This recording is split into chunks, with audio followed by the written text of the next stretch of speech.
Hello, I was going to talk about something a little bit different today as a way of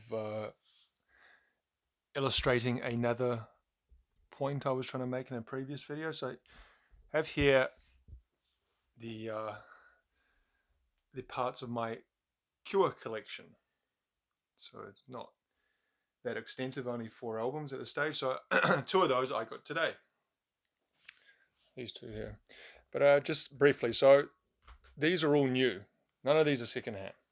And one of the reasons of that is it's difficult to come across anything by the Cure secondhand. And I think there are many reasons or theories for that. Um, but the fact remains, I've never come across anything by the Cure secondhand in the 3 years that I've been doing this. Um, so Cure is a band I like, and as a band I want to collect their entire discography, and so I've slowly been doing so, very slowly. I bought these two online. I got this, I can't actually remember. It would have been about 2017 when I was living overseas, and that was, I think, the year after 2018. Faith and Pornography, both excellent albums, both of what people term the Goth Trilogy, which is 17 Seconds, which was 1980, Faith 1981, and Pornography 1982. And they all share a sort of similar sound and aesthetic style and atmosphere, and are considered pretty influential in terms of goth culture, goth rock, goth music. Um, I'll talk about that one in a minute because they're new. So this one, Faith, if you don't know, it's like I said, 1981 album, Holy Hour, Primary, Other Voices. Doesn't really have a single on it. I'm not sure what actually they did release as a single, because they would have released something as a single, I assume. But maybe Primary. But the song on there that has maybe gone on to more fame is All Cats Are Grey, which I've heard played in a couple of movies, in the soundtracks of movies, most notably Mary Antoinette, the Sofia Coppola movie that she made in the 2000s. At the end of that, the end credits, they use that song. Works quite well with the atmosphere they're trying to portray there of the Versailles has been, overrun, and everything's kind of destroyed, and they're kind of going through. Anyway, Drowning Man's also a good song. Both those songs there, Cats Are Grey and Drowning Man, apparently were inspired by the novels of Gormenghast. I'm not sure if it was one. It wasn't just one book, was it? The Gormenghast series by Mervyn Pike, I think is his name, which I've tried to read. I have never successfully finished. But yeah, Pornography, 1982. It's an awesome album cover, I think. Um,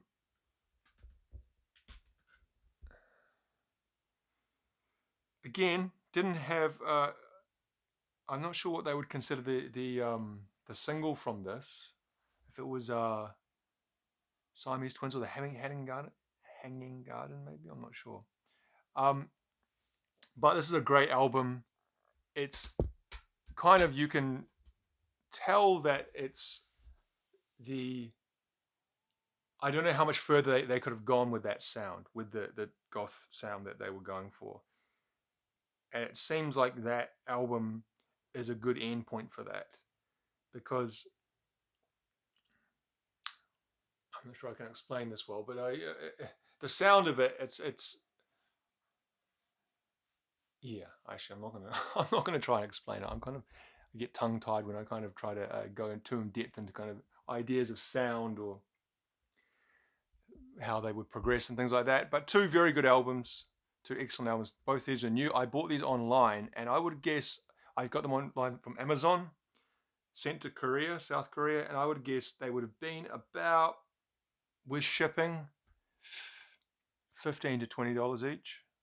I would, yeah, actually, I would have bought them with other things. I wouldn't buy them as a single thing. So the shipping might have been less if you put it together with all the other items I would have ordered. Um, but these are both also the what was their record company? Yes, Fiction. Is it Fiction? Friction. Fiction or Friction? Fiction, I think it is. Yes, Fiction.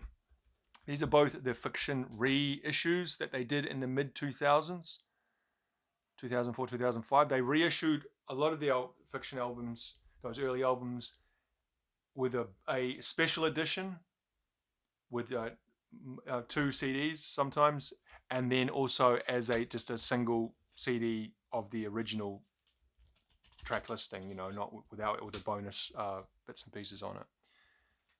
Um, there they are. Um,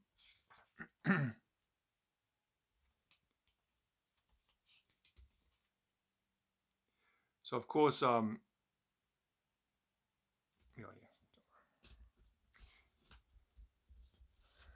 pornography.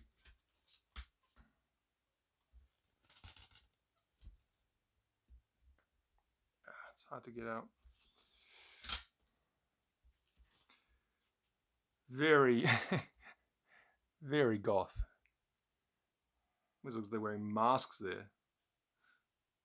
Their hands, his hand over his shoulder, like the Misfits pose. They actually kind of do look a bit like the Misfits there, don't they?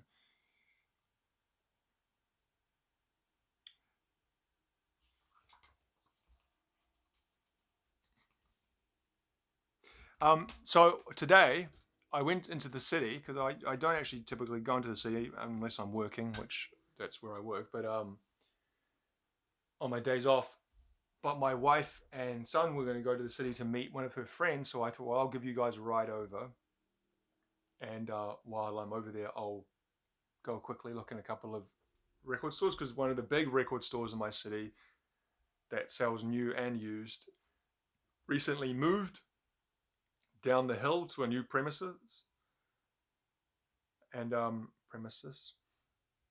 So if you live in Auckland, you know it's Real Groovy Records. They were at the top of Queen Street, up the hill, and now they are down on the basically the intersection of Queen Street and Victoria Street West, and much easier to get to. Um, you know, it's down there and amongst everything. It's up on the second upper escalator above the Countdown supermarket. The new place they have, the new space is good. It's got a good atmosphere. Um, I don't know, it's got a good feeling, and it was quite busy. You know, slowly life is returning to the city centre of Auckland.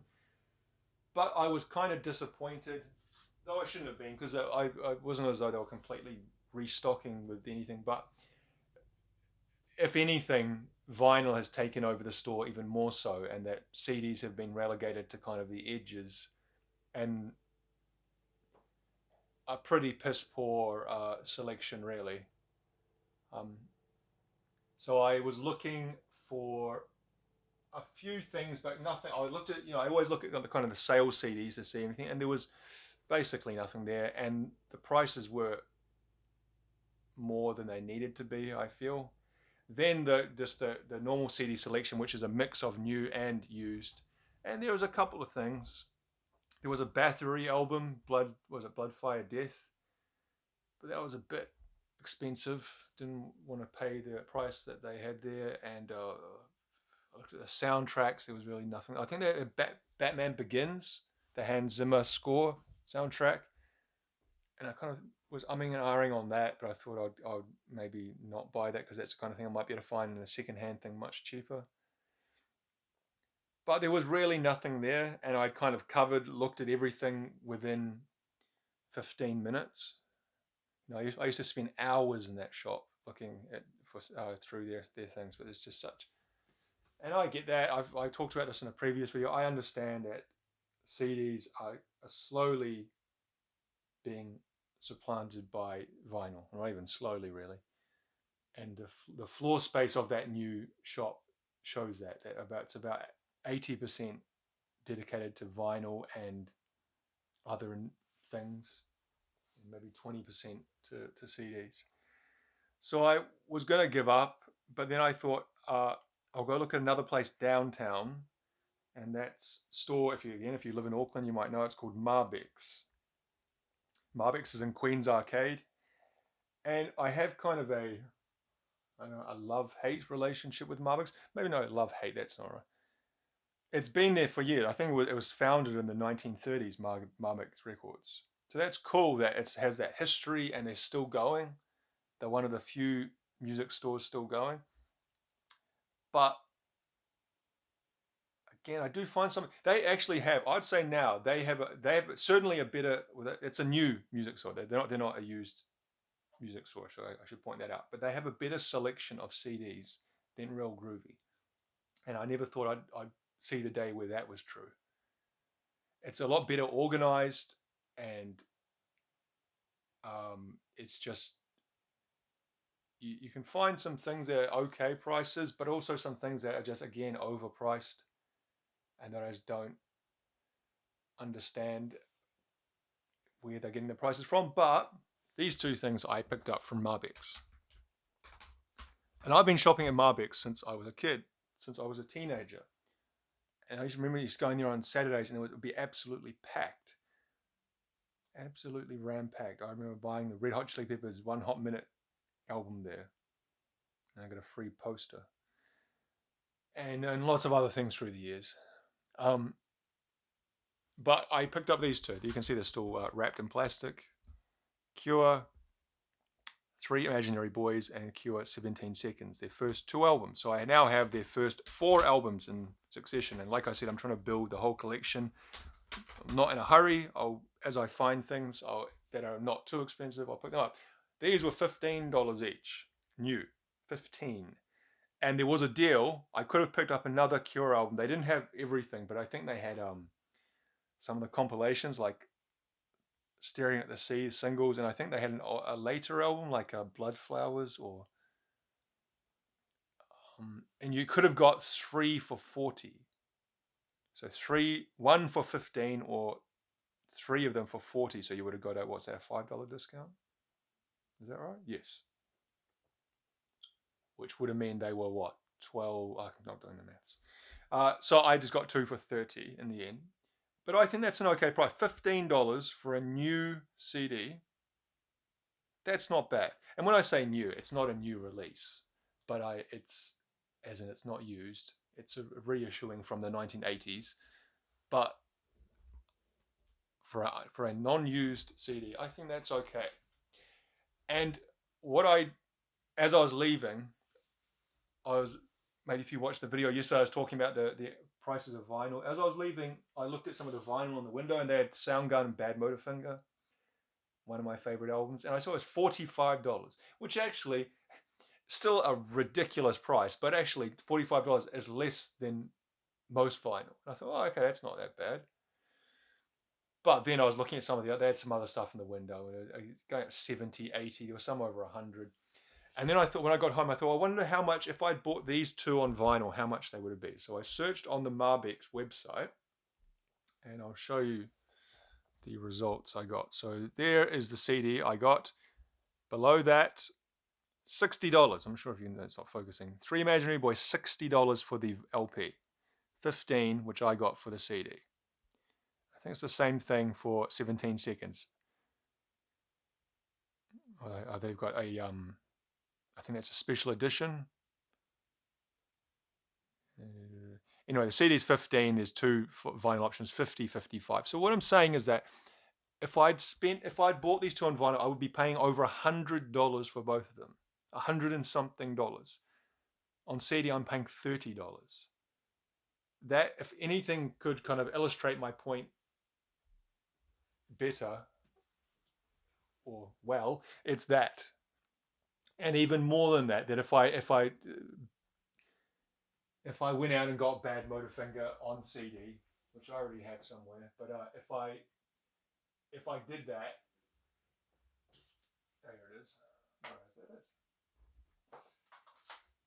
I actually did get it secondhand a couple of years ago. I owned this on cassette tape and CD, I think 2 or 3 times in my life, but whatever, things that I've lost it or sold it. But I picked this up about 2 years ago for 50 cents. and the condition is absolutely fine. It's not a problem with it. Vinyl in the window at Marbix, $45. The CD, if I went to buy it new, probably you might actually be able to find it around $15. I think somewhere like JB Hi-Fi or Marbix, or maybe even $12 somewhere. And I'm not trying to shit on Marbix, yeah. Actually, like I said, I was pleasantly surprised with their CD selection. It was after going to Real Groovy and kind of disappointed. Um, I was actually, yeah, they've actually got a decent selection here. It covers a wide range of things. They don't have much in the way of electronic, I noticed. Don't know what's going on there. Maybe that's a genre that they issue. I'm not sure. But yeah, it just really goes to show what I was talking about in the video I did last night, or I think I'm uploading it this morning. But you'd have to be pretty wealthy to be able to put together a decent vinyl collection.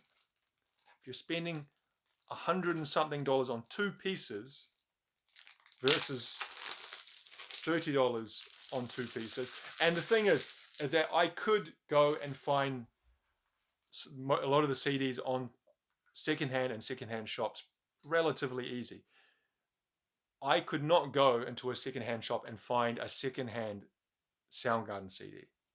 And when I'm saying secondhand, again, I mean charity shops, not secondhand music shops like Real Groovy. I'm talking about secondhand shops. The vinyl you find in those places is very old. You're not finding things from the 90s or the 2000s or even the 80s. You're finding shit from the 70s, like stuff that just like all the good vinyl has been picked through long ago in New Zealand. And to find things of note, I either have to be incredibly lucky, or go around the vinyl fairs, record fairs that they have on the weekends here, or pay new prices. So this is 17 seconds. This is when who was still in the band? Is this when Paul Thompson was still in the band? Maybe. I'm not sure. But this is a great album. First of the Gothic trio, and I think Forest was the single that they chose for that. And then Three Imaginary Boys. I was reading about this, and this is what I didn't know, is that apparently Robert Smith really doesn't like this album. And I understand his point as in that he said the record company basically chose the artwork, chose the track listing, what songs would and wouldn't go on the album. And, I can understand why that would piss him off, but I think it's a pretty great album. I think it's from the first song to the last song. It's the song. It sounds like a very cohesive album. It flows together well, which from what he said, that is maybe not true because it's not the track listing he wanted.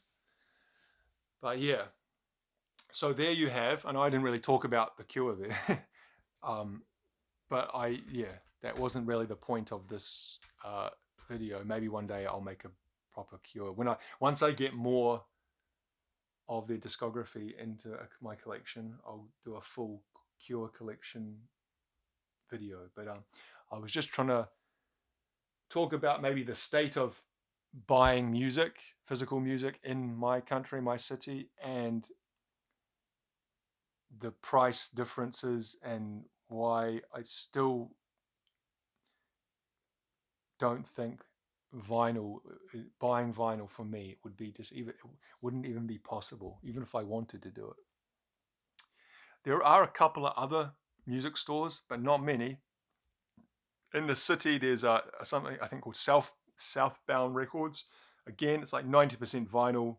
CDs are relegated to the edges and it's just kind of random stuff. Almost seems like stuff he's just got in as an aside to the vinyl. Like sometimes he'll have random stuff in there quite cheap. I found some good things in there cheap.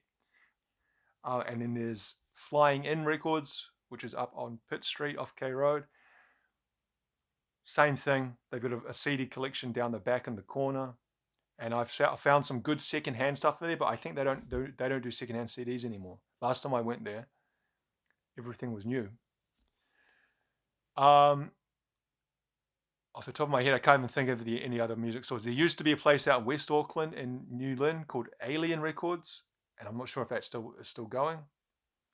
I bought a few things there, but that place was wickedly overpriced. I bought something there because I felt bad for the owner. Not that sounds.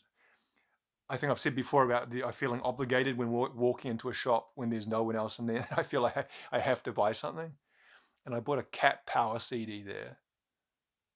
I think was it You Are Free, the one that has He War on it, and it was like $17 and a second hand. I was like, I didn't even want to buy it really for that price. I wanted to buy it, but I didn't want to pay that much. But I don't even think that place exists anymore. I think it's gone because I never see anyone talking about it or written anywhere. And then I've talked about when I made that Supergrass video last week. I talked about there used to be a place on Dominion Road. I've driven past here and I can't see it anymore, but maybe I'm looking in the wrong place.